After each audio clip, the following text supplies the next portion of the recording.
Bu problem qızlarda və oğlanlarda sonsuzluq səbəbidir. Diqqət edin. Xüsusilə də 8 və 15 yaş arası qız və oğlanlarda bu problemin sonsuzluğa səbəb olma ehtimalı çox yüksəkdir. Oğlanlarda xayanın torsiyonu, yəni burulması, qızlarda da yumurtalığın çevrilməsi problemi ki, belə olduğu halda xaya və yumurtalıq öz ox ətrafında 360 dərəcə dönür və qasıq bölgəsində kəskin ağrılarla özünü göstərir.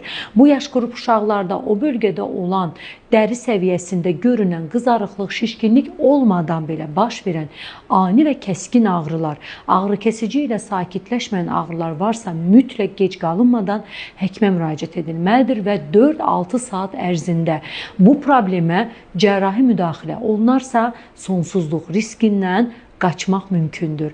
Amma gecikdirilərsə əgər, öz ox ətrafında dönən bu orqanların qan dövranı pozulduğuna görə funksiya pozğunluğu və gələcəkdə sonsuzluq problemi ola biləcəyinə görə qızlarda və oğlanlarda bu problemi atlatmamağa və o bölgədə olan ağrılara diqqət etməyə çalışın.